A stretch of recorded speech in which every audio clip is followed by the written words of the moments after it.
Hi, and welcome to the Randy Karraker Show on STL Sports Central. Matthew Rocchio, Randy Karraker with you, and we are presented by DraftKings, where the crown is yours. Hope you're having a great Friday, getting ready for the weekend. Big weekend, Cardinals and the Brewers going at it. We've got Mizzou taking on the Raging Cajuns of Louisiana. You've got another big NFL weekend. You've got Matthew doing the pregame for St. Louis City SC as they visit Montreal. 6:30 game, 6 o'clock pregame on Y98 tomorrow. Yes, sir. All right, looking forward to Thank that. you very much. And so, yeah, a lot going on. We want your chats today. We'd love to have you be part of it. The Cardinals will pitch Andre Pallante tonight against Quinn Priester, who's 12-2 with a 3.25. Then tomorrow it's Sonny Gray against Brandon Woodruff. Woodruff 6-2 with a 3.32. And then the Cardinals will pitch Miles Miklasz on Sunday against Jacob Mizorowski. And Mizorowski is 5-2 with a 4.09. So a busy weekend for the Cardinals, who appear to just not be as good as the Brewers. I didn't have a lot of hope in this series when I looked at just the Cardinals starters, but then when you actually mention who the Brewers are putting up against the Cardinals, the hope evaporates pretty quickly, doesn't it? Yeah, it's the Brewers are just really good, and they're really smart. And I don't think the Cardinals at this stage of their existence, and maybe this will change in October, but I just don't think that the Cardinals are as smart of an organization as the Brewers are. I've got some numbers for you. The Brewers obviously lead the Cardinals by 17 games in the division. Brewers are third in scoring in MLB. The Cardinals are 22nd. The Brewers have the second best earned run average in Major League Baseball.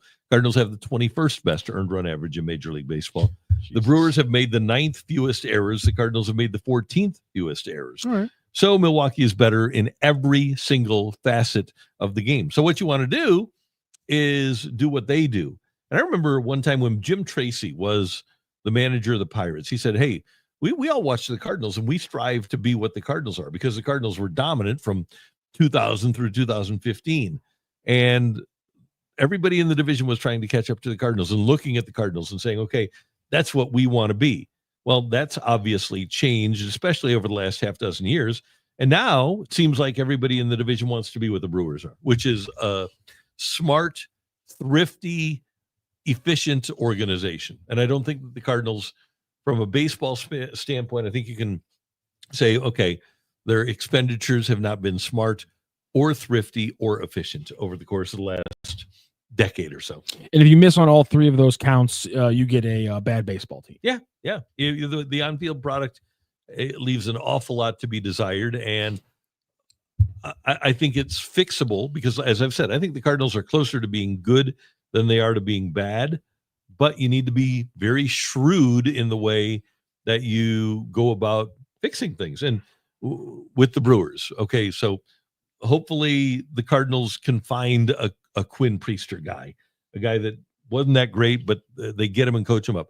Hopefully Liam Doyle can be our Jacob Mizorowski.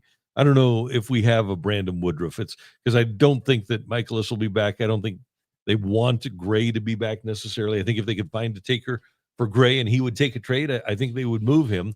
So it's going to be a little bit different. It'd be really interesting if they traded Sonny Gray because they don't have a lot of arms. Yeah. And so the assumption would be that they would trade Sonny Gray and then turn around and use the $35 million to sign two pitchers. Well, I don't think they're going to be great next year. No. So somebody's got to pitch the innings. Yeah, but $35 million, you can go out and maybe sign a couple of guys, but you don't want to do you've already done the Lance Lynn, Kyle Gibson thing. Yeah. So you don't need to do that. So maybe what you do is get some minor league arms. Let's just say that you wouldn't have Gray. So they're all under the knife, though. Yeah, well, but I'm not talking about your minor league. Oh. I'm talking about 6-year minor league free agents. Okay, gotcha. That have given innings and teams just haven't given an opportunity. We're partying next year, ladies and gentlemen. Let's go. Yeah. So, hey, the next year's team might not be as good as this year's team. So I think that's one thing that we better be prepared for, is that the Cardinals very easily could take a step back in 2026. Is that a bad thing? I think if the Cardinals take a step back in 2026. So, but let's think about it. Trading Gray, and you're talking San Francisco or you're talking Atlanta. So hopefully you get a young pitcher back in return in one of your deals, whether it's a Gray deal or perhaps an Arenado deal. Okay. You've got McGreevy, you've got Liberatore, you've got Pallante, you've got Leahy. So those are, for the start of the season, 4 of your guys. And then you trade for a number 5 starter, but then you need 6 and 7 starters too. And that's where I'm talking about your 6-year minor league free agents. I think that'd be a good way to start. Then you allow people like Doyle to develop, and hopefully he comes along next year. Matthews develops and comes along next year. Maybe a guy like Motts, who pitched this year in Double-A, comes along and is available to you late next year. So you need 3 months of development time for those young pitchers in 2026, and to bridge the gap between the young guys that start the season getting injured and those guys arriving on the scene. You need to have some 27, 28-year-old guys. Maybe you do sign like a Kyle Hendricks or something like that. I don't know. Is he retiring? He might be retiring. But you just go find some inexpensive guys that don't cost $35 million. See, I'm trying to figure out a poll of some kind. Okay. And right now my iPad does not want to work right now, so we're getting some chats right now, and I'm having trouble putting them up. Hopefully we can. Okay. Hopefully the internet will Graham, snap to here in just a moment. Graham says they could easily take a step forward too, replacing Betty and Miklasz and Pallante and Walker with league average performances. Yeah. So you're thinking that Pallante becomes league average because he's going to be here, and Walker becomes league average because he's going to be here. Yeah, they could. Those guys have to come along. One of the things you have to remember about Pallante is a guy who's gone tonight is that he's never pitched as a starter for 6 months. And I always talk about how the game is different in September. Ever since I started learning about winning baseball with Whitey Herzog back in the 80s, and then I ask guys about it, it is remarkable how different the game is once you get to September, because everybody's worn out. Physically, everybody is worn down, especially now when you don't have helpers like amphetamines or steroids anymore.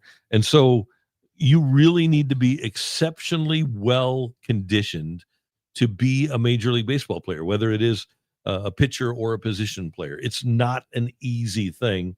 And so a guy like Pallante, who was a college pitcher, okay? He went to Cal Irvine, and his innings pitched in college were in 2017. He threw 47 innings in college and then 15 innings for summer league team. So 62 innings. In 2018, he threw 101 innings for UC Irvine. 2019, he threw 94 innings and then played A-ball in 2019 as well, and threw, and this was for the Cardinals after they had drafted him, threw 35. So 99, 109, 190, 129 innings. That's the most that he had ever thrown, still the most that he's ever thrown in pro baseball until this year. 2021, obviously didn't throw in 20 at all. 2021, he threw 99 innings. 2022, he threw, let me get that is exclusively for the Cardinals, 108 innings. 2023, he threw 68. And then last year, between Memphis and St. Louis, he threw 120. He did throw more than 129. He threw 127, 137, but much of that was in the bullpen at the beginning of last year. So 150 innings is well beyond anything that Andre Pallante has ever done. And as a starting pitcher, you have to learn how to pace yourself, and you have to learn how to condition yourself. You might think on April 1st that you know that you're ready to go for 6 months. You never know until you've been through it.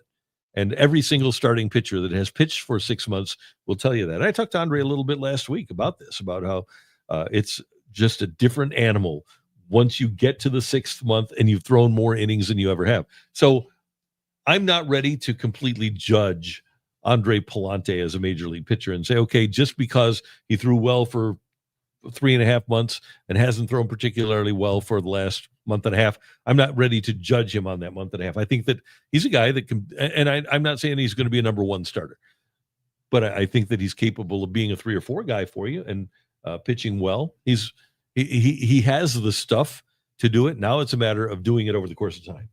And I'm looking too deep into it that the potential plans they were talking about in August to piggyback a starter or a reliever, either with Liberatore or potentially Pallante. The fact that they haven't pulled the trigger on either of those, does that speak to their expectations for those pitchers next season? Yes, because there's also a period, and it happens in spring training, and it happens once you get past the dog days and get to September. You have to power through as a starting pitcher.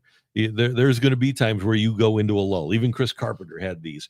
But when the weather cools off in September, you have to work your way through that wall that pops up, and you have to come out the other side, and you have to be able to pitch effectively on the other side of that wall. And I would think that that's part of the reason. My guess would be that Chaim Bloom was part of that discussion in rather than babying the pitchers and saying, okay, poor thing, we can't we can't allow you to deal with the adversity of September because we aren't competitive yet. What you tell the guys is, look, this is going to be your job. This is what you have to do. And we need to find out whether or not you're capable of it or not. And the only way we're going to find out if you're capable is if we provide that experience to you. And then next year, hopefully, having gone through the experience, you'll be able to throw more innings and you'll be more effective through us. And you won't kill our bullpen in August and September. Yeah, and listen, we talked about it a lot. He was terrible in August, but the fact that he bounces back and has such a great start right out of the gate in September against San Francisco Giants, comparing that to how he pitched to the first 15 or so starts of the year through mid-June, there's just a lot of reasons that I know fans might not like it, because Andre Pallante is not the most exciting pitcher to watch, but across this season, he's one of the best ground ball pitchers and weak contact pitchers in the entire league, which means, based on the Cardinals' numbers and everything, he's going to be starting hopefully 30 games next year. Yeah, that's what you hope. And it might be a worse season for the Cardinals, but at least maybe they can get some consistency out of a pitcher like that. Yeah. All right. We're more than happy to take your chats. By the way, I want to find out from you guys, as the Cardinals do play the Brewers this weekend, would it be different if you were trying to knock off the Cubs and say, okay, if we sweep the Cubs, we can prevent them from winning a division? Do you feel the same way about the Brewers? Are the Brewers a real rival, or are they kind of just the team that happens to be winning right now? For me, and I'm not I don't live and die with the Cubs losing. I do have a couple of friends that hate the Cubs that much that every time the Cubs lose, they put the L flag out in front of their house. Jesus. It's awesome. It's fun. Yeah. That's awesome. But I don't care as much about the Brewers as I do about the Cubs. I would like the Cardinals to win, but if the Brewers wind up winning 2 out of 3 this weekend, is it going to ruin my weekend? No, I don't. I really don't care. I hated Niger Morgan because he was kind of a knucklehead back in 2011. But otherwise, this Brewers team, I have no animosity. The franchise, I have no animosity. The area, the town, none. I am so meh. I am such a good logo, though. Yeah, it is a great logo. It's a great logo. I have just a benign, uncaring attitude about the Brewers, and that's not clearly. If it's benign, it's not good or bad. I just don't care about them. I know their biggest rival is the Cubs, and our biggest rival is the Cubs. I don't know if we care as much about the Brewers. Samuel Howe jumps in. Milwaukee and St. Louis have too much in common, like a hatred for Chicago. Yeah, there you go. Bam. 100%. And a love for beer and sausage and barbecue. Yes, we do. No doubt about it. Oh, so, you know what I really like? A sausage-based basting a sausage in beer while it's on the barbecue. Oh yeah, that's good. The best way to do it. Yeah, that's the way to do it. Best way to do it. Lex Luthor, if I lived in Illinois, I'd be putting money. Canelo. Yeah, we got boxing discussions broken out in the chat. Yeah, there you go.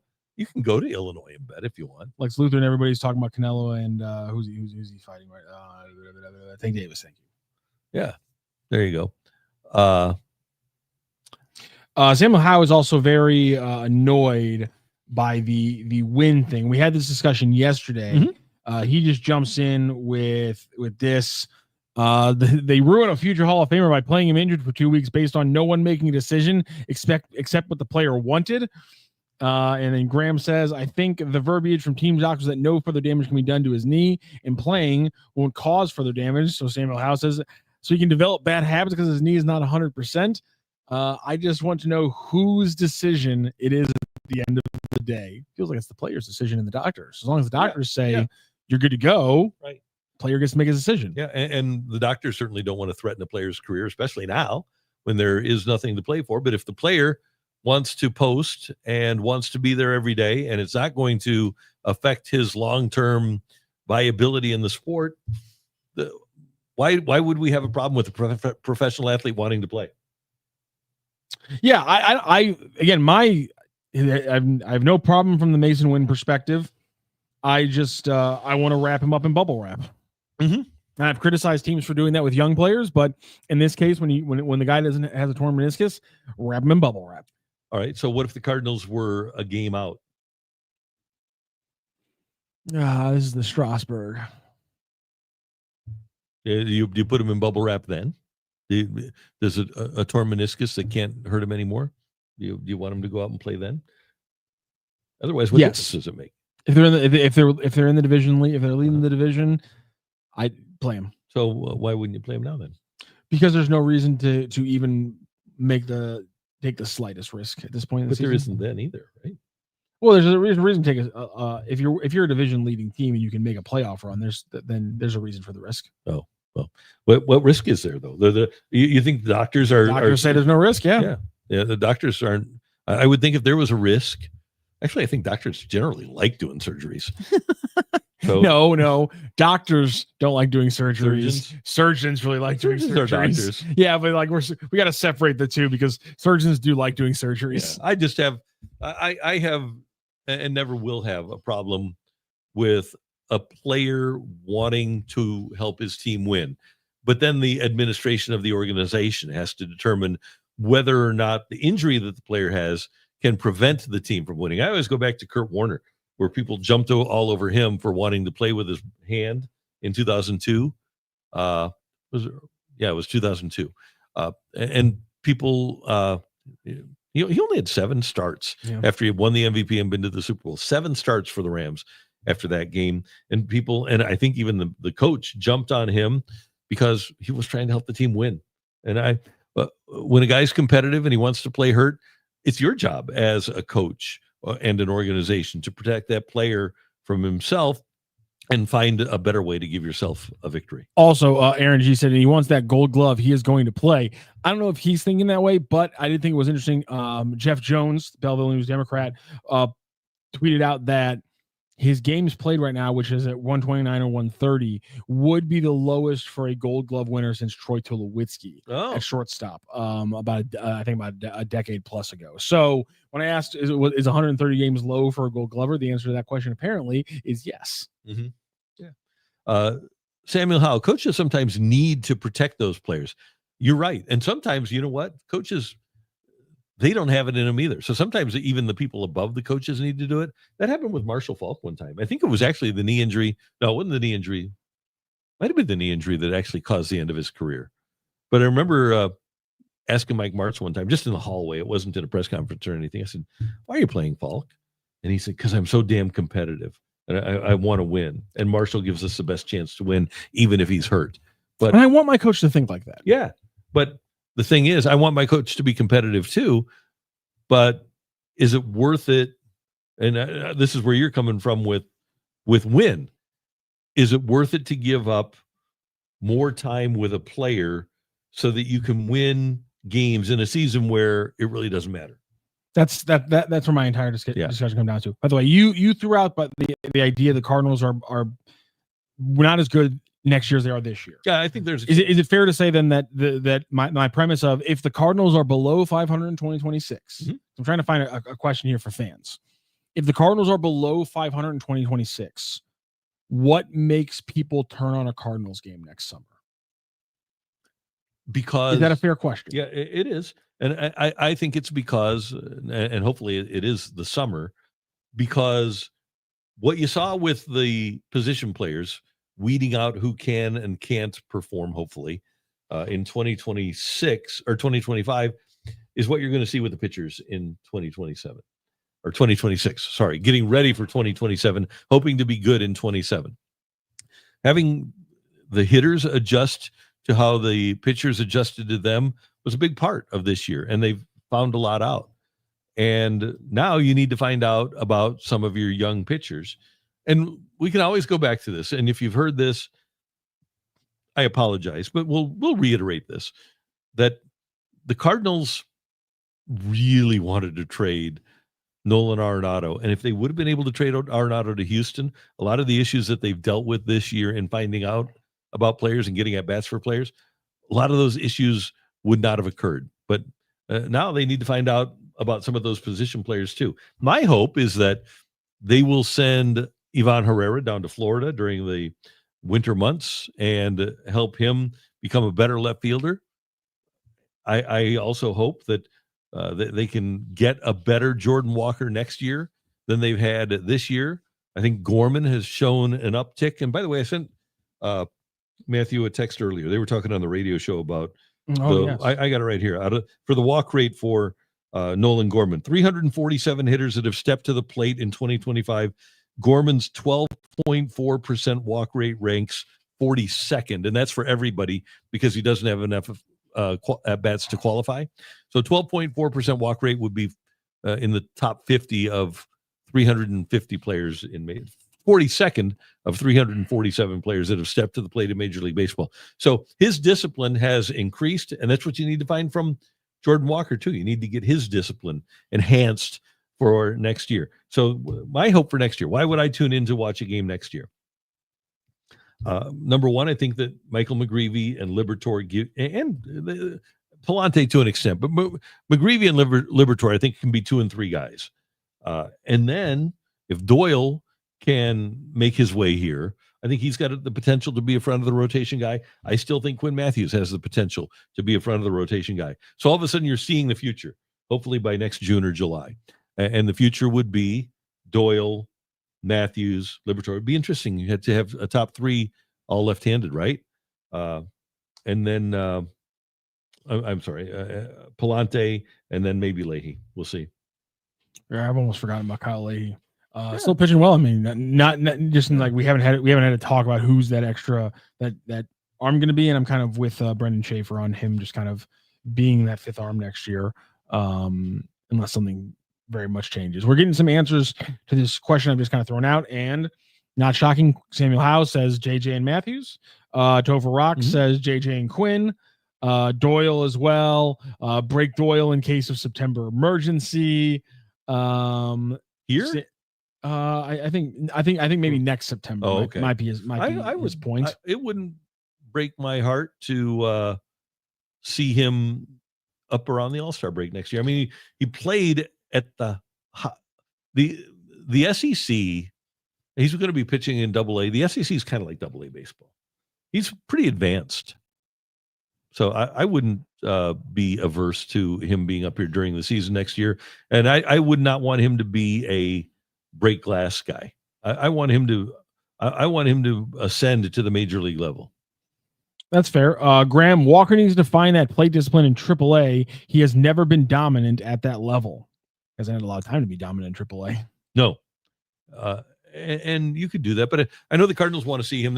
They're looking at April, May, June, and then the first half of July next year. Such a stupid comment, but I really want to put it up and laugh at it. Eddie Money 100. Brendan Schaefer thinks the earth is flat. Does he really? No, he says JK. I just really wanted to put that up. So it's really funny to me. Craig Lewis, I'm fine with the innings pitched by Pallante and Liberatore. They need to be stretched out. They can be 3 and 4 starters, is what he says in a different chat. Yeah. And agreed. And then maybe I don't know what Leahy could be. But McGreevy, if Pallante and Liberatore are 3 and 4, and then you have Mr. X, whether it is Doyle or Matthews is your number 1, Doyle or Matthews is your number 2, Pallante, Liberatore, and then I'm leaving. Oh, McGreevy. You still have McGreevy there too. That from a skill set standpoint, it's pretty good. Now they aren't polished, they aren't ready to go, but you'll take that skill set. Let's hope they can all stay healthy. That's fair. As we're talking about the future, I wanted to bring this up. Serving It Up podcast. That's our good friends Jimmy the Cat Hayes, Matt Holiday, and Lance Lynn. And sometimes our good friend Kyle Gibson also joins them as well. Jimmy the Cat asked or set up our good friend Holiday with a question about the future of the Cardinals, and I thought it was an interesting point. And here. this is the one who would be untouchable? Who would be untouchable? Yes. Matt Holiday. Give me one guy. Just one that I am not trading this guy. JJ Weatherholt's the only guy I wouldn't trade. I think everybody else is. I mean, look, we're all everyone that's ever played in the right deal is tradable. I mean, look, if you're given, I mean, assets that are better than what that one player is, everyone's tradable. But I mean, I think if you ask me if there was one player that's I think is a potential all-star that's young, that's going to be making league minimum. I mean, JJ Weatherholt to me is the one guy that I wouldn't trade. I mean, obviously if someone came in and knocked your socks off, you would consider trading him. But I think as far as trade value goes, I think his is probably the highest in my opinion, in the organization. Good one. And I think that if you were to look at him and Masyn Winn together, that you don't touch either one of them and you put them at second and shortstop, and then you build the team around them. I think that's where they're at right now. And then the pieces that they have with Burleson and Donovan, and you make sure that those guys have at bats in a position. And then after that, it's obviously if Notto's back and they don't trade him, he's your third baseman. And then if you look at your infield, it's kind of set right there. Your thoughts on the JJ Weatherholt is the only untouchable for Matt Holiday? Well, the question was, give me one guy. Yeah, give me one guy. Matt did say everybody else would be available. I would not make Masyn Winn available, but the question was, give me only one.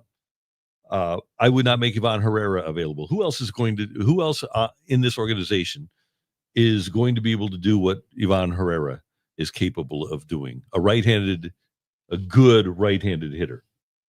I don't think there is one right now. So because the question is one, I will not disagree with Matt. I will defer to him at every turn, but you aren't going to get back for Ivan Herrera what you're going to get out of Herrera as a player. You're not going to get back for Masyn Winn what he can provide you. You're not going to get back I don't think you're going to get from a leadership, a core values of your franchise culture standpoint. I don't think you're going to get that back for Donovan. Although, again, like Matt said, if somebody knocks your socks off for Donovan, then you move him. And I also would not trade Liam Doyle. Yeah, those all make sense. Your thought on Lance Lynn, who took it more to the overall team building point there. Keep Weatherholt at second base. If you don't trade Nato, he slides right back into third base. Yeah. Your thoughts on his look of the infield for the Cardinals? And I know those guys, and those guys know the organization. Although I don't know if they know the organization as well as it's going to be. But they got to find a way to remove Arenado from the equation. I agree. And whether that's to provide Gorman a chance at third or Weatherholt a chance at third, you can't have Nolan Arenado as your third baseman next year. And I don't know that Weatherholt would be best served at second or third or in the outfield. But I think if you have Nolan Gorman on your team and his ability to hit home runs, then give Weatherholt a different position. And then that goes back to, do you move Brendan Donovan? And what could you get for Brendan Donovan? Could you get, and by the way, Bernie's going to join us here in a few moments, but can you get a player back, a pitcher back for Donovan that could give you as much on the mound as he gives you on the field, which at the moment, by the way, is nothing. Not Donovan alone. You're going to have to combine that Donovan with two or three other players, prospects, maybe even another guy like Newt Barr. And then to do that, you're going to have to find a team that needs left-handed bats. And that's the thing. Left-handed bats play, especially in the postseason. Yeah. I think you can get something for left-handed bats. And it was interesting to look at, as we were looking at the walk rate for Gorman, who, as we mentioned, doesn't have enough qualifying at-bats. But number 40 among qualified hitters is Newt Barr. And people still like that walk rate. People still like that barrel rate, all of that peripheral stuff. that isn't resulting right now in great production, teams around baseball love it. You know what I love? Get something for it. What do you love? I love the idea that we're going to be able to bet on sports in Missouri. Oh, you can get December something for 1st. that. You can get something for that. Something big for that when you download the DraftKings app. Get ready because the wait is almost over. And DraftKings Sportsbook, America's top-rated sportsbook app, is coming soon to Missouri, or Missouri if you're on the edges of the state. And you can sign up today. New Missouri customers get $300 in bonus bets when DraftKings launches on December 1st. Download the DraftKings app now and place a $5 bet when they go live. DraftKings Sportsbook brings everything that you need to elevate your game day, including live in-game betting. You want to bet on the next pitch? You can do it. Lightning fast payouts and endless ways to get in on the action, all right from your phone. And when they officially go live in Missouri, you're going to be betting with the Sportsbook app trusted by millions, safe, secure, and has fast money withdrawals. Download the DraftKings Sportsbook app and use that code that you see right there, STL Sports, to grab $300 in bonus bets with just a $5 bet when DraftKings goes live December 1st. That's code STL Sports in partnership with DraftKings Sportsbook. Gambling problem? Call 1-800-GAMBLER. 21 plus, physically present in Missouri. Eligibility restrictions apply. Bonus bets expire 7 days after issuance. Excludes customers who redeem pre-launch sign-up offer. Terms at sportsbook.draftkings.com/promos. There you go. How about that? There you go. Bernie Miklasz will be joining us here shortly. Okay. Good. Did I tell you guys that tonight at the Brewers game, Michelle Smallman is throwing out the first pitch? How about that? And Yeah. it's because she's Packers fan, Michelle Smallman, right? Yeah, right. Yeah, it's not because she's Cardinal fans, but apparently she's not going to. Fine. Well, she'd probably be wearing Packers gear because she said she wouldn't wear Brewers gear. No, and she couldn't wear Cardinals gear. She's got to slip something in though, right? Like she's got to have like her hair up with like a red, like a big like red thing or something like that'd be that. Like fun, she's got to yeah. do something as an ode. And if I know Michelle Smallman, she's trying to cook something up. Oh, I'm going to ask her if she's wearing Packers gear. She's got to oh no. I mean, sometimes Packers players will randomly wear a red shooter sleeve. Yeah. Why can't Yeah. she? Come on Right. now. Now, that happens here's a sometimes. question for you. If she throws out the first pitch successfully tonight and the Cardinals win the game, don't the Cardinals have to bring her in for one of their final home games? Yes, I think they Or maybe opening day next year? I think they do. Okay. One of the things I had up on the sidebar for this show was Mm-hmm. we talked yesterday about the top teams in the NFC before the Commanders and the Packers played. Yeah. It seemed like there's some separation between those two teams in that rankings after last night. We have a lot of chatters jumping in as well. Bub's saying the Packers are kind of a powerhouse. Yep. That defense was insane last night. I saw multiple people whose best approximation was it looks like the Packers have 12 guys out there. Yeah. They have outgained their opponents like 346 yards a game to 256 yards a game. So it's almost 100 yards a game that they've out. And it's only 2 games, but it's against 2 teams that were playoff opponents last year in the Lions and the Commanders, really good teams. And I don't disagree with the idea that right now, and so much can change over the course of September, October, November, December. That is how I'm going to preface this comment. But right now, I think there are only 2 Super Bowl contenders from the NFC, and those are Green Bay and Philly. I don't like anybody from the West, especially with Purdy out. No. Don't love the Rams. Don't love the Seahawks. Don't love the Cardinals as a Super Bowl contender. Certainly nobody from the South that I love. Right? Hold on a second. Buccaneers got some. Buccaneers Buccaneers some aren't going to talent the there. Super Bowl. What? Why They're not? not going to they just aren't a Super Bowl contender. Oh, I think they're a divisional round contender. Okay. A divisional round contender. There we go. And then it's not going to be the Cowboys. It's not going to be the Giants. You saw the way that the Packers handled the Commanders. And then in the North, I don't trust J.J. McCarthy yet. It's not going to be the Bears. Bears. Yeah. And it's probably, I'm guessing, not going to be the Lions because I just said that it's not. So that's my thing. And I still, and somebody was mentioning nationally, either today or yesterday, it all runs together, about what I've been saying. Not only did they lose the 2 coordinators, big deal, right? Losing Aaron Glenn and Ben Johnson. They lost 8 coaches off of their staff. That's a lot of brain drain. And I just wonder if with all the talent, and they lost the best center in the game, Frank Ragnow retired.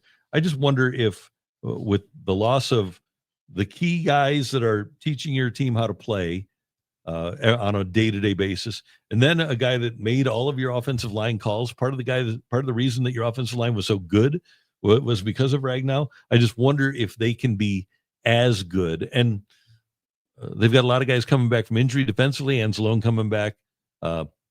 Obviously, Aiden Hutchinson coming back. They've got some really good players coming back. But once you're hurt, it's hard to get back to what you were. So I'll be interested to see what the Lions are. I think the Raiola family karma is actually attacking the Lions. That might be. Yeah, I think the Dylan Raiola karma of copying Patrick Mahomes has gone up a generation, and it's attacking his dad's former team. Obviously, Dylan Raiola's dad was a longtime center himself for the Detroit Lions. Do you think that? And I hate to take shots at media, but national media sometimes can be dumb. All right. Didn't take it that long for somebody who hates it. Do you think that based upon what he's done, and granted, he's done it with a franchise that was moribund for a long time, but is Dan Campbell kind of overrated? I mean, he's been to the playoffs, but he hasn't won a lot of playoff games. He hasn't done what Zach Taylor has done. Zach Taylor's been in a Super Bowl. I look around and, well, I think he's very good. To me, coaches that have talented teams make their money come playoff time, and I'm just not going to put him in that same ether as the guys that have been to a Super Bowl. Well, by the way, I kind of feel the same way about Sean McDermott, who's excellent, right? But I can't put him as one of my top 5 coaches in the league yet. Sean McVay is better, right? Andy Reid is better. I think that we can safely say that, right? Yeah. Than Dan Campbell. Nick Sirianni, right? Been to a couple of Super Bowls. He has been given the best overall roster in the NFL for the last 3 years, I think. Sirianni? Yeah. Yep, but it matters. But he's gone to the Super Bowl and won the and Super won Bowl. Yeah. Now here's one. John Harbaugh. John Harbaugh's won a Super Bowl, right? And year after year after year, John Harbaugh, granted, has the talent, but he also has won a Super Bowl. And oh, by the way, also showed the capacity to move on from Joe Flacco, who could not move, to the most mobile quarterback in the league. He changed his offense so that he could accommodate the talents of a guy like Lamar Jackson. And then Tomlin, who wins every single year. Yeah, it's been a while since he won a Super Bowl, but Tomlin or Dan Campbell? I'll take Mike Tomlin's consistency. Yeah.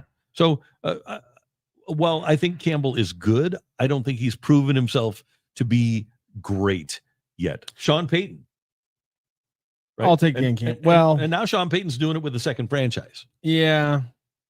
He's catching a lot of shrapnel right now in Denver. Yeah. Why? Because he took the rookie quarterback to the playoffs? Well, there was and rebuilt a defense. Their media. I saw some of their media who are claiming that he's calling plays essentially to like soften Bo Nix's passing numbers so that he looks like he's a quarterback guru. Well, what are they winning? Are they scoring points? No, they didn't have a great week 1, did they? Did they win? Yeah, I did believe they did. Yes. Then it was great. If you win in the NFL, it's great. My old Jay Zygmunt, and I know a lot hard of you to guys win in the like NFL. Jay. It's hard to win a game in the NFL. I don't care if the guy is making his quarterback's numbers look better. If he's winning the game, that's what matters. By the way, I will also throw Kyle Shanahan in here because Kyle Shanahan's team beat Dan Campbell's team a couple of years ago. Didn't they come back against him? I believe it was so, a big yes. comeback. So yeah. So Dan Campbell, good. I can't put him great yet. I think that's fair. I think there is also a handicap that people are giving him in that because of the bite the knees off thing, and because he was seen as like a former meathead coach. I think a lot of people had such low expectations for him that he comes out, he goes for it on 4th down a lot. He brings the Lions, who are so putrid historically, the furthest they've ever been, since the Super Bowl era. Like all those other factors, I think did probably pump him up past where his actual level was. Right. Because I mean, the biting the knee stuff gave people a lot of gave him a lot of pub, but I think there was a lot of people who were saying this guy is going to last 5 games Right, yep. before he looks like the dumbest head coach we've ever dealt with. Right. And that didn't happen. And so people naturally want to pump him up. Mama Dan Quinn did not win a Super Bowl. He was up 28-3 in a Super Bowl, but he doesn't suck. He's a very good coach. The Falcons should have never fired him. So that is incorrect. He's excellent, and look what he did in turning around the Commanders franchise. And Aaron Dodson, I didn't know STL had an NFL team. St. Louis does not have an NFL team, but God, St. Louis seriously? is a city in a country where the NFL rules. And so read Dan Caesar's piece last week about how in our city where we don't have an NFL team, the Chiefs not only dominate sports ratings, they dominate television ratings in St. Louis. I think the 10 highest rated shows last year of any shows in St. Louis were Chiefs games. Absolutely ridiculous. But, we might not have an NFL team here. Well, St. Louis doesn't have a college team either, right? We have Lindenwood. Oh, we are going to talk some Mizzou football, though. We are.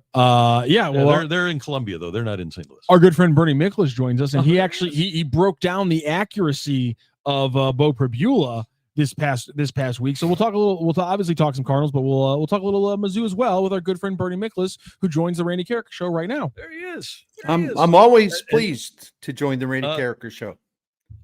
We love to have you with us, and I love that cap. Can I give you a quick backstory on that? Yeah. Yes. Because there's a very much a personal thread. Okay, I live in the neighborhood that's close to Washington University, and the family that lives directly behind us. In fact, we talk to them and hang with them more than we do any of our neighbors. Directly behind us, all you do is walk a few feet across the alley, and the house is right there. Mm-hmm. Well, Gene and his wife Kim Gladstone are the proud parents of the new general manager of the Jacksonville Jaguars.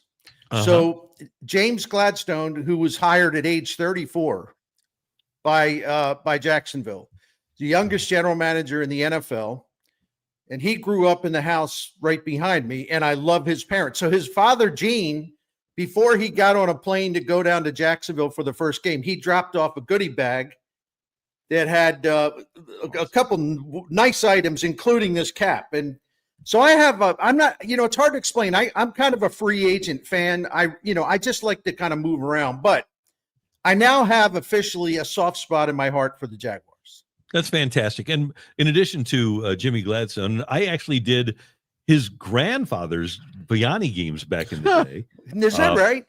Yeah. I love that. So, yeah. And Gene was a hell of a football coach. When he retired, really good, there was all kinds of honors. And so, and I listen, I know we don't like the Rams in LA and all that stuff, but I will give Les Snead, who, by the way, he didn't move the team. Les Snead hired James Gladstone, and because he thought he was smart, and he thought, here's a guy that can develop, and we're going to give him an opportunity. And I remember Les Snead saying, he's going to go places. He's really sharp. He just needs to learn for a while. And so I give Les Snead, a lot of credit for that. No one else down there when they were in St. Louis, but Les Snead. Yep. And Bernie, in addition to Jimmy Gladstone, you've got Shad Khan. We all know about Shad in Southern Illinois and being a Rams season ticket holder and wanted to keep the Rams here. You've got Mark Lamping there. You've got Jim Woodcock, our friend, who is one of their PR people. So there is a certain St. Louis connection between, and that should have been our franchise, by the way. That should have been the St. Louis. Yeah, there's that. Were you, Randy? I can never remember who exactly was there or not in Chicago. And I assume you were there, but I was there. There was all this, as you remember. What a horrible day it was. We all thought it looked good for St. Louis. We expected they would be announced. And then the expected announcement time got delayed, and there was all these people coming in and out. You could just see all this frantic energy. And I remember saying, and we all might have been talking together in a group at that time, but something's up here. I don't have a good feeling about this. Yeah. And sure enough, that's what happened. They literally had to go, the NFL had to send people in to the ballroom or whatever it was to change the signage because they had St. Louis there. was that close. And they had to go. They had to quickly throw that out and put Jacksonville in. I mean, what a dark day that was. My gosh. Even the league didn't think St. Louis could be that dumb, because we got a 30-day extension. So they award it was a done deal. It was cut and dried. So we thought we were going to go to Chicago once, and it was going to be Carolina and St. Louis. Jacksonville had actually, remember this, Bernie? Wayne Weaver had dropped out. He had dropped out of the bidding for a team. And so the NFL says, okay, Carolina, St. Louis, just solve your stadium issue with it, and then we'll come back in 30 days and you'll have your stadium. Jerry Clinton owned the stadium lease, which was worth $900 million. He wanted to use that as collateral to own the team. The NFL said, no, you don't have enough cash, and you can't own the franchise. So Civic Progress went behind his back. They went out and recruited Stan Kroenke to own the Stallions. But in the month that we had in St. Louis to get Jerry Clinton to drop his hold on the lease, he would not give it up. The NFL said, well, we don't want to go into litigation over a lease. That's right. And not have a place to play for a new team in St. Louis. So you know what? We don't need St. Louis that bad. We will give the franchise to Wayne Weaver and Jacksonville. So they got the Jaguars. I remember getting on the plane with Jim Holder, our friend from I was at KMOX back in 1993, and we sat down. He had one aisle seat, and I sat the other. And I sat down. I said, James, the only way we're getting a team is if we get the Rams, and that's we had to. And Civic Progress was behind the eight ball because they had advocated for the expenditure to build this dome at public expense, and they didn't want a white elephant. So they told Tom Eagleton, and Tom Eagleton takes a lot of grief for that lease. But I became pretty good friends with Senator Eagleton after the Rams came.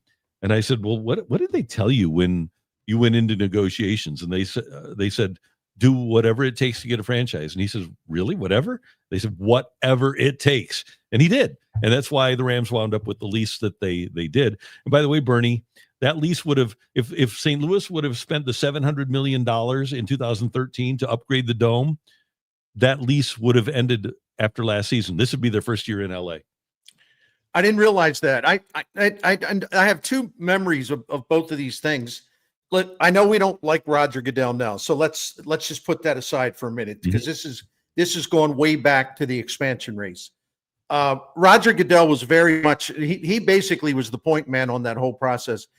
And I was very close to him at the time, because among other things, I got to know him when I was covering the Cowboys. And Roger Goodell would always work with Gary Myers, who was the beat writer before me there, and they were close. So I sort of inherited that relationship. And Roger Goodell, throughout that entire process, assured me, St. Louis was going to get the team. And he said, but I keep having meetings with Jerry Clinton, and I keep having conference calls with Civic Progress guys, and I keep having more meetings, more conference calls, and just said, the team is yours, but you got to clean this up. We want to give you a team, but we can't do it. You got to clean this up. You just have to work with me here. I'll be thrilled to give you a team. Yeah. And these guys cannot put, God rest his soul, because Jerry Clinton did a lot for St. Louis. But in this case, it just became personal.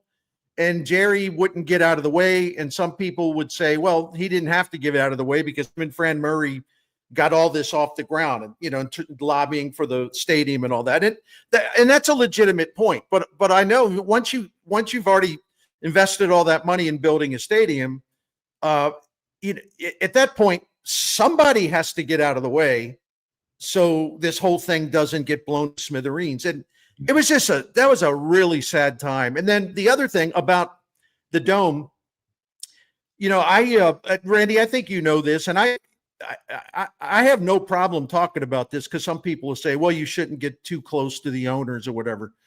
Well, I had a great relationship with Georgia Frontier. We spent a lot of time together. It was actually beneficial, because I always knew what was going on. And she would talk to me about how, our lease, she said, I hate this part of this. Our lease is, there's certain improvements that are required. And John Shaw and others are telling me to drive a hard bargain, and that I should hold out and ask for everything. And she says, it's just very unpleasant and I can't stand this. She said, because this has been a beautiful experience for me. I came back to my hometown and everyone has treated me great. And I'm so happy here. And the fans here have been outstanding. This has been better. We expected a lot, but it's even been better than what we expected. I love being the owner of the Rams in St. Louis. And she told John Shaw, she said, no, we're not going to fight this. I know we need some improvements. I know some things are a little outdated. So let's just make some have them fund a certain amount of improvements. It wasn't a lot of money really. And we're just gonna stick it out here because we're the St. Louis Rams. I'm not these people in St. Louis built that stadium. They gave us this great lease. They've done everything for us. I'm not gonna hold a gun to their heads. I'm not doing it. And she was 100%. And John Shaw confirmed that story. He said, yeah, as a negotiator, it's my job to try to get her to get the best deal, but she wouldn't. She said, no. She said, I'm not doing that. And, Randy, the only conclusion, I can draw is, and I know that Georgia Frontier wasn't going to live forever, obviously, but as soon as she passed away, even I probably underestimated what it meant for the future, because she was the one person who never would have moved this team out of St. Louis. Never. No, you're 100%. And actually, Bernie, I heard from another of Georgia's very good friends that was with her in the hospital in the last days of her life, that Stan Kroenke had actually promised her on her deathbed that he would not move the franchise. And obviously that didn't wind up being the case. So I could say a lot right now, but let me just take the high road, I guess. Okay. I mean, because we've all but you've heard that story too then. Right? Yeah, but let me put it to you this way, my friend. I heard rumblings of that story, but until you confirmed it, I now I know it happened. So thank you for that. Yeah. I want you to tell one more story before we get to other things. Sure. Lex Luthor says, I bet the Rams still leave Los Angeles if the Jaguars come to St. Louis, probably moving to Houston. Can you tell the story about you and Jim Thomas going to Kansas City to watch the LA Rams the first time you met? Was it the first time you met John Shaw? It was. Jim had already met him. Yeah. Yeah. And he said, I don't know why you guys are here because we're going to Baltimore. Yeah, that's right. First of all, I didn't know John Shaw then, but for him to right out of the gate, just kind of just smile at me and Jim and said, I don't understand why you're here. We're not going to St. Louis. Off the record, we're not going to St. Louis. We're going to go to Baltimore. And I said something like, oh, well, hello to you. Nice to meet you too, So we were taken aback, but a couple things happened after that. Georgia wanted, ironically, she wanted to have someone prominent on a local basis to be her partner because she thought it would open some doors or keep some doors open around St. Louis. And she thought that having a St. Louisan or a Missourian in the middle of it would just be a really good diplomatic thing to do, which I totally respected at the time. And Stan Kroenke for the longest time was a great St. Louis advocate, but then he realized what he had, and he not only cashed in by helping move the team here, he could cash in even more, a lot more by moving it out of here. So he double dipped, In other words, he's a despicable human being, but then again, we know that already. So what happened is that Georgia recruited Stan Kroenke, which kind of really strengthened St. Louis's hand. And then the other thing that happened, I don't know if I ever told you this story. They really were interested in going to Baltimore, and it isn't that Georgia preferred Baltimore, but Georgia also had a very sentimental tie to the city of Baltimore because she was married to Carol Rosenblum, who was the owner of those great Colts teams when Baltimore was the number one football market in the NFL and nobody was even close. So she had a sentimental pull there too, because she had many happy times in Baltimore. So I understood the predicament she was in. But Baltimore's bid ended with one phone call. Peter Angelos, who owned the Orioles a long time. He was a litigation attorney, a billionaire in Baltimore, and a very hard hitting guy, like a very combative guy. So John Shaw's at his office in Century City or whatever the hell it was at the time, and he gets a phone call, and the secretary says it's Peter Angelos, and Peter Angelos, okay, takes the call, and Peter Angelos. He said, John, I'm going to try to do his voice. John, this is Peter Angelos. I'm in Los Angeles, and I flew here, and I just got here, and we're going to meet today, and we're going to close this deal. And if we don't close the deal, if you don't agree to these terms, then I'm out. It's over. This is your last chance. So he gave Shaw an ultimatum, and he said some other things like belittling, you people are stupid not to take this offer, blah, blah, blah, blah, blah, And John Shaw, I can't use the language, but John Shaw basically told him to bleep off. Oh, wow. He said, I don't want to talk to you. You're out of your mind. Why would you think I would respond to the bullying tactics? I have no interest in discussing anything with you. Thank you. Thank you for the call. Click. So at that point, the Rams were on the way to St. Louis. Thanks to Peter Angelos being an idiot, thinking he could bully John Shaw. Amazing. All right. Good story. Good story. Good stuff. Yeah. The Cardinals are in Milwaukee, and we've talked and we're going to get to Beau, I promise. Right. But I just want to, Bernie, it's interesting because you say you don't have a real an emotional attachment to the Jaguars, and I am a Cardinal fan, Arizona Cardinal fan.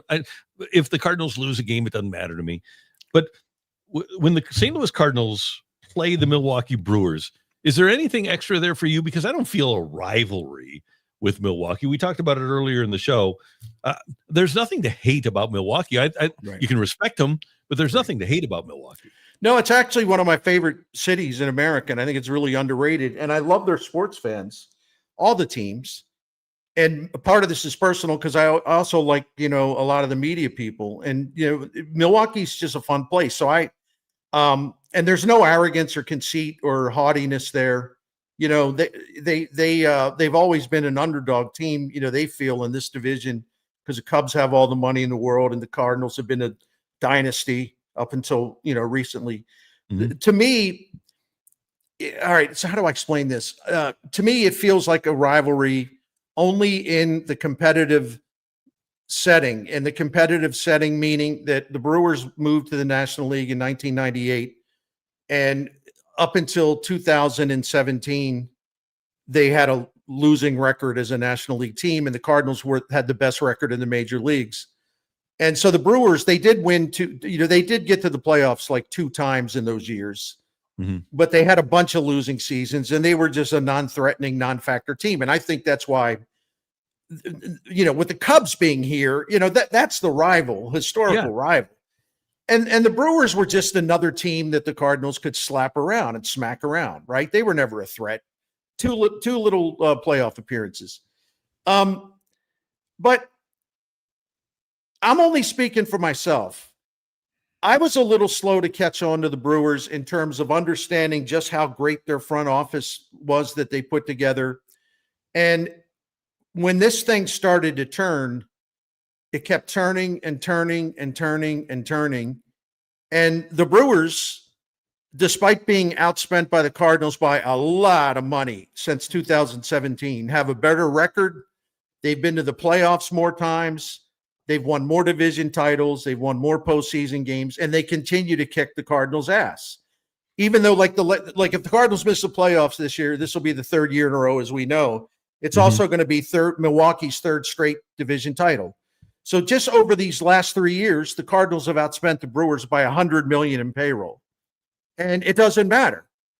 And that's why I still laugh at everybody in this town who just goes nuts over payroll all of the time. Mm-hmm. I mean, the Brewers, in terms of division titles, in terms of making the playoffs, They're going to make it this year. The Dodgers going to make it this year. The only team in the National League's made the playoffs more often than the Brewers since 2018 are the Dodgers, who have every advantage there is. I mean, needless to say. And so I have come to actually admire Milwaukee. It doesn't mean that I'm a fan. I admire them because out of frustration, I've just kind of jumped on this thing the last 2 or 3 years. It's like, wake up. You have to have a smarter baseball operation.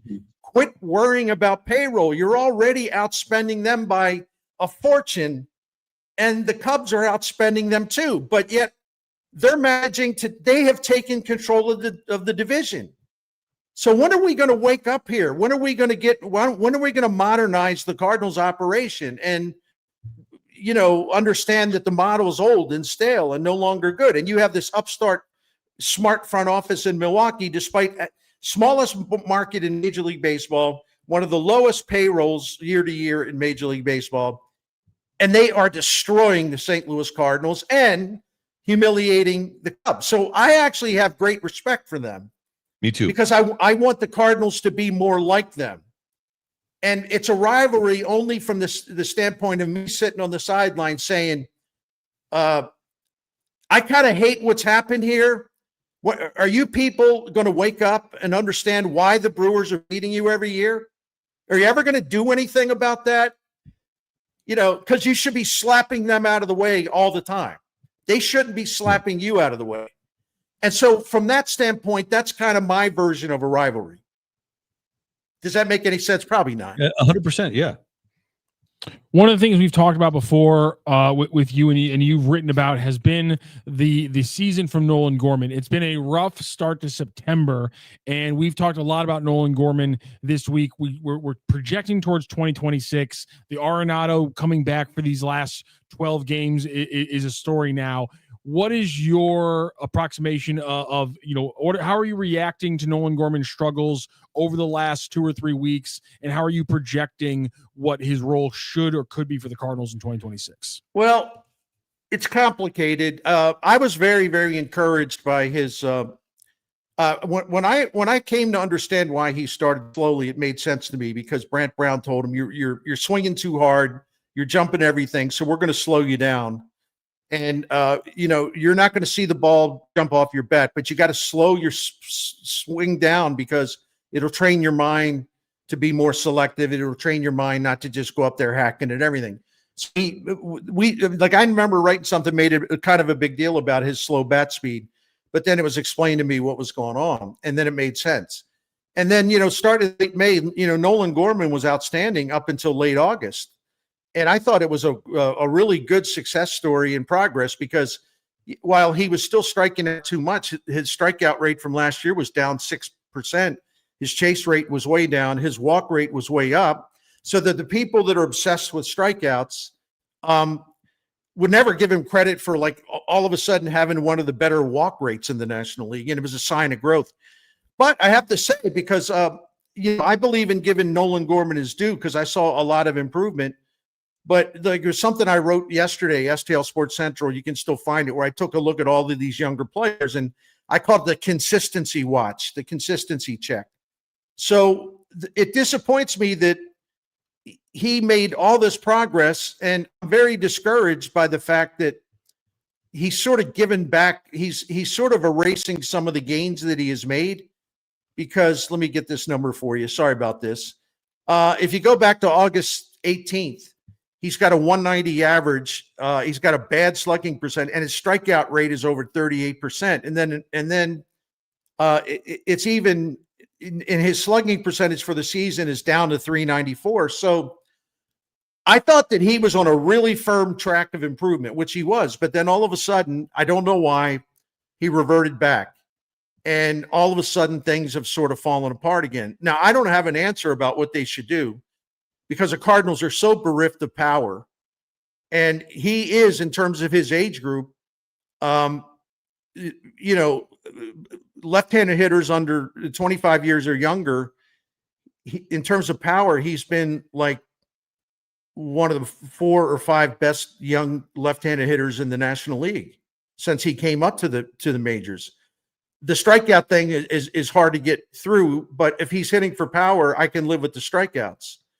But when you see him backslide as he has done, the last 3 weeks, the strikeouts are huge. The power is very low.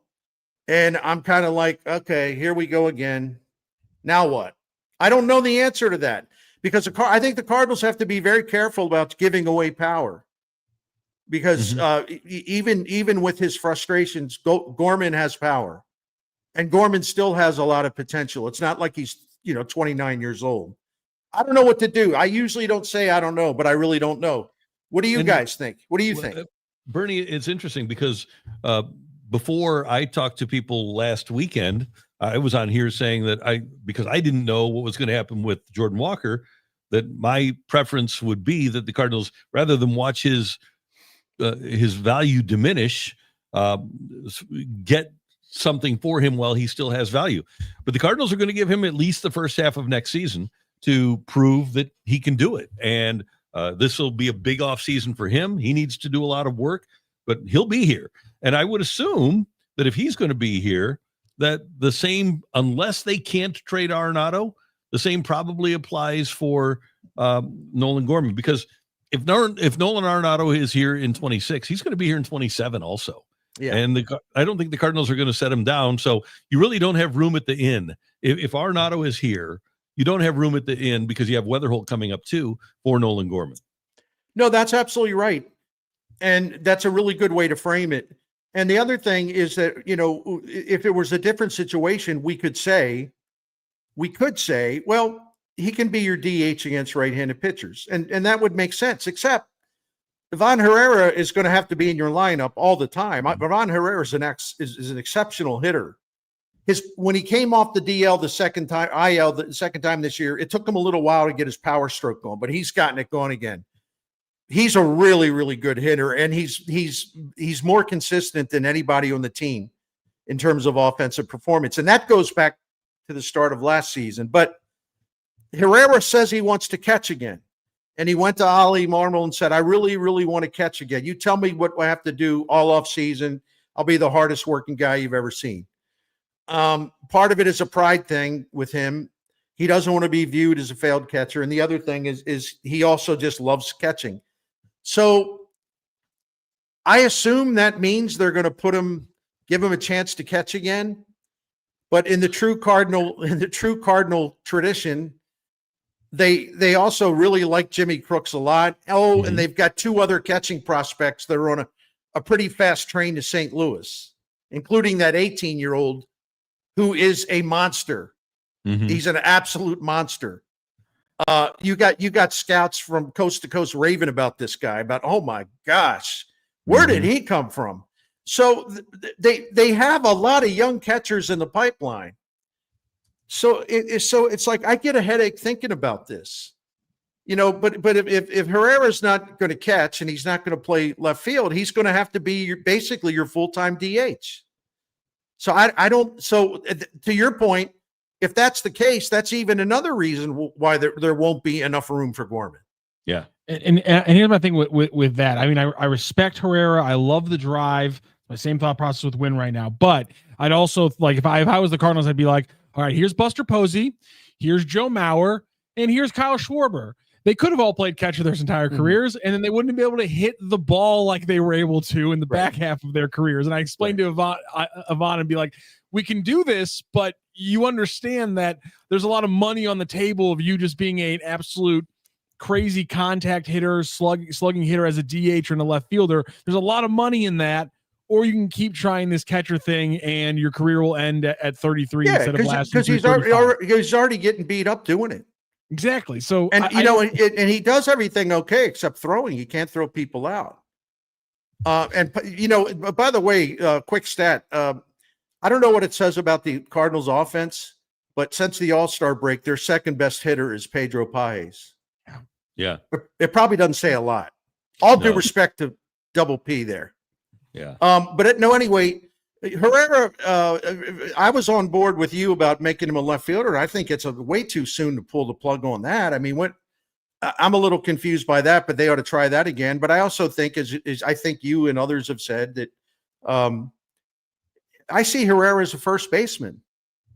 Ultimately, You know, and that wouldn't be that long down the road. So I don't know. These log jams are just what a nightmare.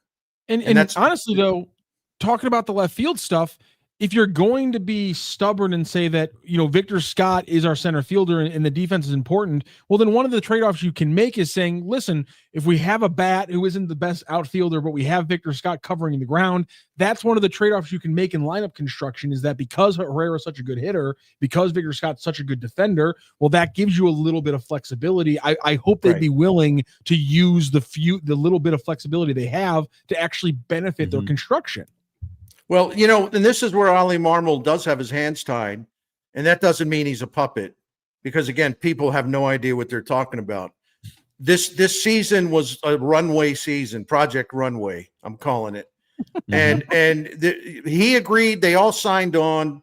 Chaim Bloom was in on the meeting. Mo was on the meeting. Marmol was on the meeting. It's like, well, this is our goal. This is what we have to do in 2025. And Marmol said, well, yeah, it makes perfect sense. I get it. Let's do it. I'm good. And I appreciate his attitude, because it's a guy whose job was, technically in question, although it's not now. But so what happens? Like they started with the experiment in left field with Herrera. It's because Lars Nootbaar, big shocking development, got hurt again.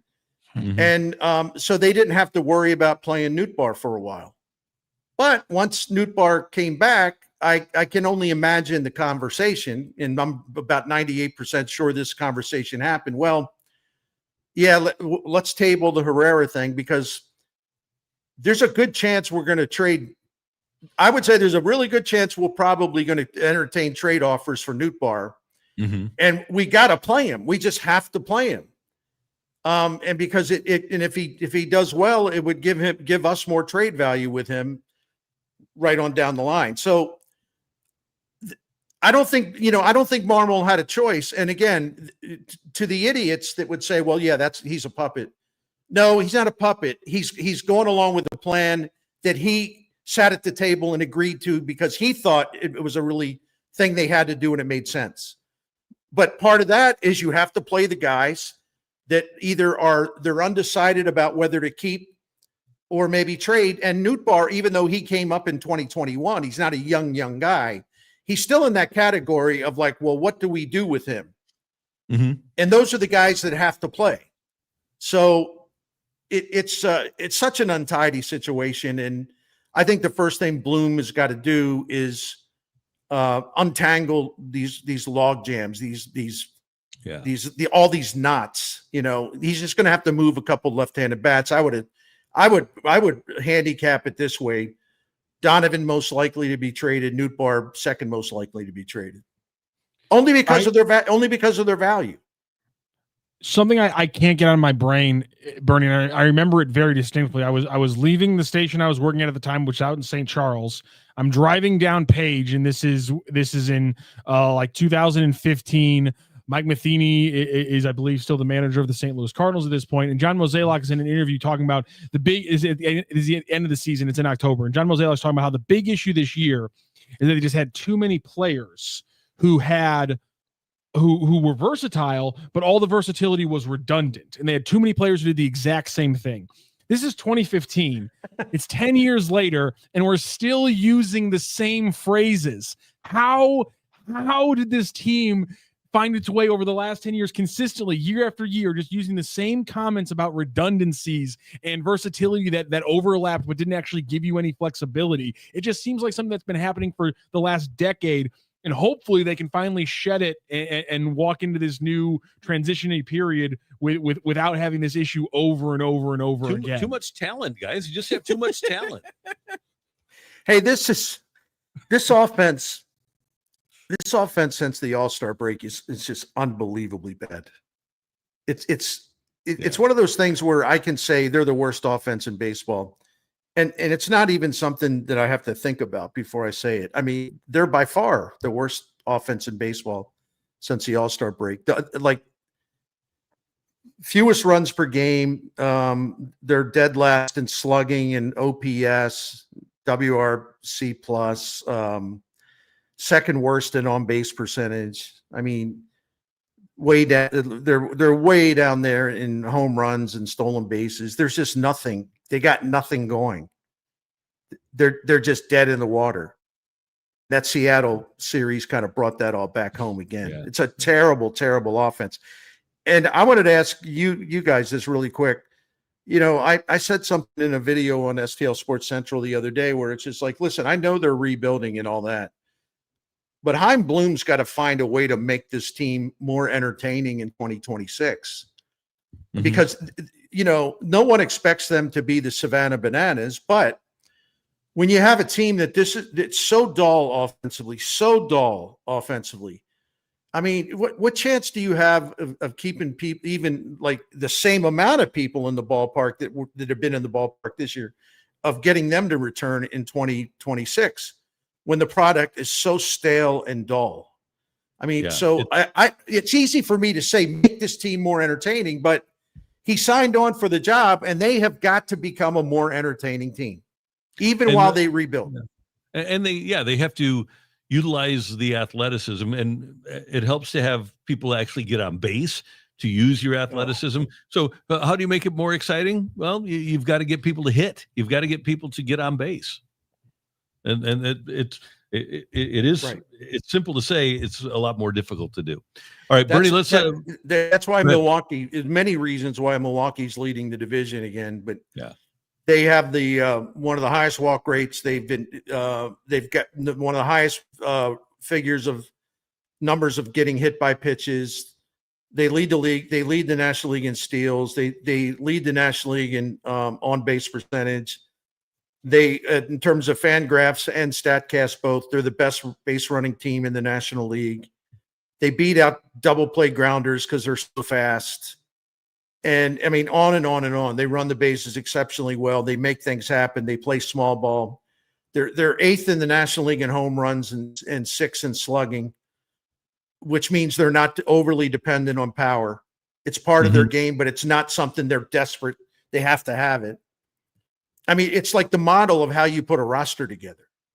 Yeah. And they've got, even with all the pitching injuries they've had, the Brewers have such an abundance of starting pitching and pitching in general.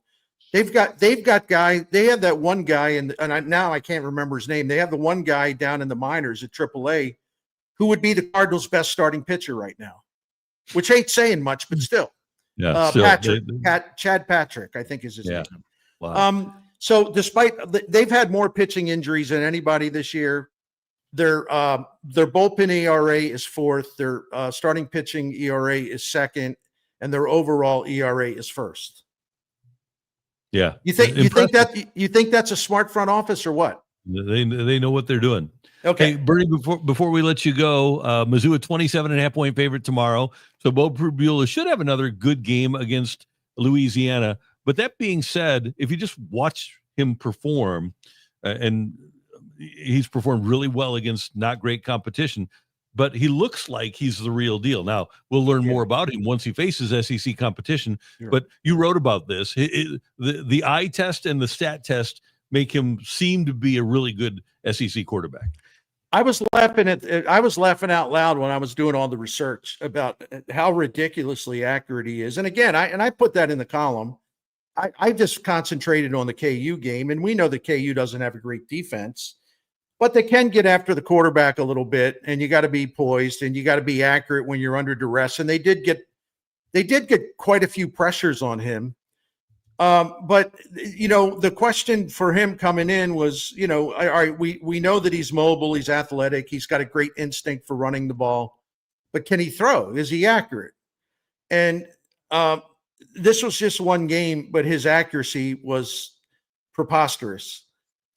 You know, if you go by their first two games, and I agree with you, you got to factor in the level of competition, but you're either accurate or you're not. And like Sports Info Solution has an enhanced quarterback rating, and it's actually better than the standard one. And Sports Info Solutions, according to them, he's the number one quarterback in college football this early in the season. His catchable ball rate, his on-target rate. In other words, you're doing your job. You're putting it on target, or it's a catchable ball. is like 91, 92%. That's just insane. And even whether it's Kansas's defense or not, that is absolutely nuts. And I, like you said, Randy, I don't look at that and see that as some kind of fluke. I mean, you're either accurate or you're not. And he is extremely accurate. And yeah, there will be tougher tests ahead, but I'm just amazed by how well he throws the football throws the football. And the one thing I had in the column that also made me laugh, he completed throws on 13 different types of pass routes. 13 different types of passes, like basically every variety of pass that you can attempt in a game. And so he hit on his 30 completions came on like 13 different style of passes.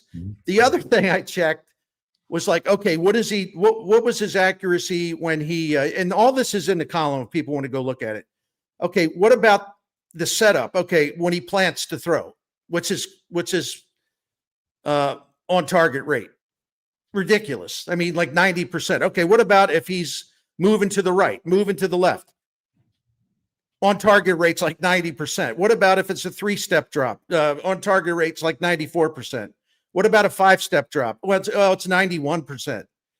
What about if he throws down the middle? It's 90%. What about the left sideline? 90%. Right sideline, 90%. I mean, like no matter what his actual pass setup was, the way he drops back, whether there's movement, whether he throws in the flat, whether he takes a deep shot, whether he throws down the seam, he goes to the sideline, drag routes, curl routes, you name it. 90% accuracy in terms of in terms of on target percentage. It was just a clinic of accurate passing. And see, I think that's huge for Mizzou because when you have Kirby Moore, who's absolutely just designing up this offense, I'm getting a very kind of I'm getting kind of like a Jared Goff with McVay that first year kind of feeling, because it's just you might not have the consistency to be like, okay, we're gonna go Peyton Manning on this and uncork a 60-yard post route whenever we need him. That might not be in there, but because of the momentum and flow of the offense, especially with more of like a running offense like Mizzou's going to run, that momentum and flow is always important. You don't need him to get you 16 yards over the middle and fit into tight windows. But if he gets 7 yards on the underneath pass to Brett Norfleet, well, now we can run Ahmad Hardy on 2nd and 3, and now we have a very manageable 3rd down. You can always keep the offense kind of within the kind of circle you need. And then no matter what you're throwing out there, because of the quick decision-making that Howard Richards talked about earlier in the week, you can throw out all these different things. As long as the offense is scheming it up, Beau is going to find the one open receiver. And that's why it all worked perfectly. And you know what's interesting, Bernie? On this date in 1999, a guy named Kurt Warner made his very first NFL start against the Baltimore Ravens, and that's the kind of stuff we were saying about him as we were walking up and down the hallway at the Dome that day. Right, the incredible accuracy, and he never had to throw the ball 40 yards in the air. He was just he was surgical with the way that he attacked that defense with the underneath routes and the slants and things like that. Hey, the night before that game, I had, as you might imagine, a lot of media friends from Baltimore, including some guys that helped me out when I was a very young sports writer. So I took them all to Canetto's, and we were sitting around, and they were like, "Oh, it's a shame what happened to Trent Green, man. It's a shame they're doomed." And I said, "Well, listen," I said, "I'm not making any predictions here." I said, "But if I don't underestimate Kurt Warner. This guy, you watch him in practice every day. You listen to what Mike Martz says. They talk about how unflappable he is. There's no moment too big for him, and his accuracy is uncanny. And the receivers love him." And I said, "So I don't know where this is going to lead, but I told him, I said, but I'm telling you, it's a mistake to write him off even before you watch him play, because he's got some stuff going for him." So later in the season, I kept getting emails from those guys like, "You called it." I said, "I didn't call it. I just said, don't dismiss him as some kind of ne'er-do-well, some kind of roster camp filler guy. He's got some talent." I didn't think I'd see what he did in 1999 coming, but we weren't thinking Hall of Fame. No. but there was something there. Wouldn't you agree, Randy? Yeah. There was something there. Yeah, no doubt about it. And even when You he passed in the preseason, and I think this was attributable in part to his days in the Arena League, but he would just drop back and set his foot and let it fly. He wasn't a guy. So many guys hold on to the ball too long, and Kurt ultimately kind of became that guy for a while here in St. Louis. But when he first got going, man, he would just drop back and let it fly, and that was exactly what the offense called for him to do. He had to drop back and put it in a spot. And you mentioned the receivers. That was a brilliant group of receivers that were at the spot, and his incredible accuracy put it right where it needed to be. And those offensive linemen, if you talk to any of those guys now, and you talk to any of the receivers, they had from the get-go, from that very first game, they had immense respect for Kurt Warner because he didn't pull any surprises. He was smart. He was disciplined. Like, he knew exactly where the ball should go. He knew about what his options should be. He anticipated the routes. Like, he knew how Isaac would break on a ball, where Holt liked to have the ball, all that stuff. And so the receivers loved him because he could make every time a throw and put the ball on top of that, put the ball exactly where they like it most of the time. And then they could run after the catch. And then the offensive lineman knew with the Mad Mike offense, and that's a compliment to call him Mad Mike, that Kurt Warner was going to take a lot of hits. He was going to take a lot of hits because some of these pass routes or these schemes were so complicated. It took a while for the receivers to do what they were doing. It's like a ballet movement or something. So Kurt was going to have to take on the ball, hold the ball, knowing that he was going to get creamed, knowing he was going to get punished.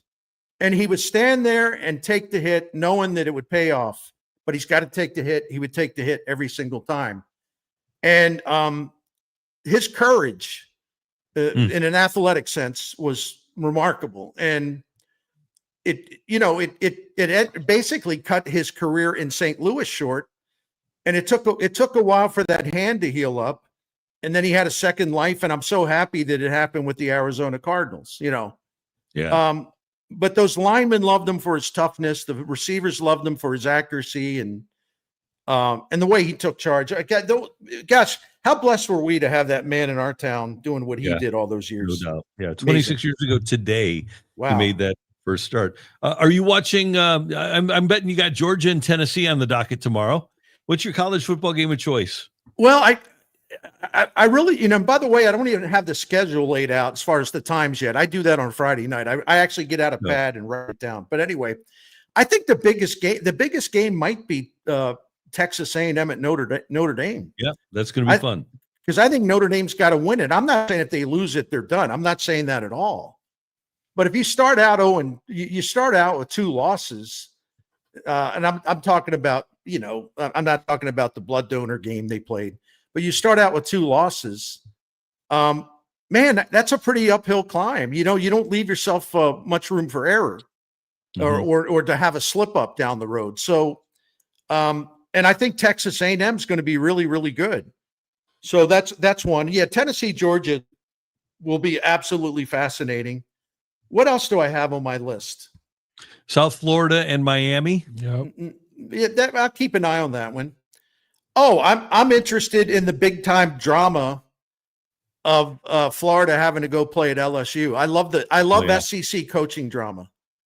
That's fantastic. There's nothing like the SEC when it comes to coaching drama, where week to week there'll be 1 fan base, 3 fan bases, 4 fan bases, like week to week, screaming for the coach to be fired.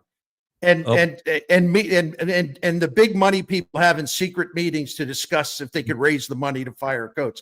So it's Billy Napier is very much in the bullseye this week. And LSU fans still don't really like Brian Kelly all that much. No. And this is what I mean about the drama. I'm thinking of like what happens. Everyone's expecting, okay, this could be it. This could be it for Billy Napier. But what happens if he beats Brian Kelly? And then everybody's calling for Brian Kelly's head. And I know. I think the Bama Wisconsin game, apparently Luke Fickell is really on thin ice. I think, and we know how Alabama fans are if they lose a game. That'll be another one where their fans are going to be talking, how much is the buyout for whoever loses that game? And Tennessee fans they've talked themselves into thinking, oh, we got Georgia this year. This is the year. And I'm not ruling it out. I'm just saying they're awfully confident. SEC football is just the greatest. I mean, Vanderbilt. I fought off sleep and stayed up late because I started watching the Vanderbilt game at Virginia Tech because I thought, well, Vanderbilt's sneaky dangerous, and they're better than they're getting credit for because of their quarterback and the head coach. And they were down at the half, and then they just destroyed him in the second half. I was like, how many easy games are there in the SEC? I mean, Mississippi None. State beating Arizona State. Right. And beating them when they looked like they were done, and yet they pulled that one out in the last minute. Where are the soft teams? Yeah. Florida, maybe. Yeah, you better be ready to rock and roll, no doubt about it. Bernie, this has been awesome. You're always the best. Man. We appreciate it. I love coming on every Friday. Look forward to it. Thank you very much. Have a wonderful weekend. You too, brother. Have a good one, and we'll talk next week. Love you. See you. Love you. That's the great Bernie Miklasz. You can read his great work at stlsportscentral.com. Of course, you can see his videos right here on YouTube every single day, and they're always compelling and they're always extremely well researched. People notice when you unplug your computer. Oh, see, yeah. you're like a college kid. My high school teachers, if you started doing that, would get so pissed off. Oh, if you started closing your laptop and like unplugging it and like putting the bag away, like anticipating the bell was about to ring. Yeah. Oh, the teachers hated that shit. I was anticipating the bell was going to ring. Yeah, if you were. But here's the thing: I needed to do an update, so my computer actually has been updating, and so that was one of the reasons. One last thing, we were talking about the 99 Rams. I think we too often overlook the importance of one, coaching, and two, scheme and how it affects certain players. If the 99 Rams don't have Hannafin as the offensive line coach, Al Saunders as the wide receiver coach, and Mike Martz as the offensive coordinator, it might not work with Kurt Warner because, like you said, that the timing, not just the West Coast system, but like the specific West Coast system that Martz ran that was all timing routes fit perfectly into Warner's just hit your fifth step and throw the ball where it's supposed to be. If Gary Rome is the offensive coordinator still, they have no chance. Exactly. Like and so sometimes I think we talk about players and we only talk about the players, how they're playing in the moment, and we don't talk about the coaching. We don't talk about the scheme they're in, what they're being asked to do, and if it fits their skill set and things like that. I think too often we overlook those things, and I think 99 Rams is just such a perfect example of when everything does line up perfectly, you get magical seasons. Yeah, and just watch Sam Darnold play this year and compare the way he performs for Seattle to the way he performed last year for Minnesota. I think he was in the perfect place with Kevin O'Connell last year. And I don't think that he's in the perfect place anymore. Absolutely. I think it's a great example. Yeah. Great job as always, sir. Thank you. Of course, you too as well. And we'll be tuned in tomorrow night, 6:00 for St. Louis City SC and their opponent tomorrow night, Montreal, and that'll be on Y98, correct? Yes, sir. I have the pregame and the halftime. Pregame and halftime. Matthew Rocky Wilson getting us on the air here. We appreciate you being a part of the show. My computer will be updated when we come back just after 10. Oh, I'm not here on Monday. Monday is my golf tournament. So I'm not. Who's doing the show? Is I think Monday it'll either be Roderick Klabes or B-Shape. Okay, so we'll have somebody on. My golf tournament every year is to benefit Every Child's Hope in North County. Thanks to our friends at Dr. Pepper, also to Gray Eagle Distributors. They're fantastic. Our friends at Potbelly are great. We just have a great group of people that support the tournament every single year, and I can't thank them enough. As you guys know, I'm a huge Diet Dr. Pepper guy. I'm a huge Potbelly guy. Love it. Dr. Pepper. Love Potbelly. They're all great. And then all the great Anheuser-Busch products from our friends at Gray Eagle Distributors and everybody else involved with it. We love it. Our prizes provided by our friends at Golf Discount of St. Louis. And so we love having them involved, and we'll have to get you involved too. Anyway, so I'm not going to be here on Monday, but I'll be back on Tuesday just after 10. Matthew will be here, though, probably right at 10 on Monday. We have been the Randy Karraker Show, presented by DraftKings, where the crown is yours. Have a great weekend.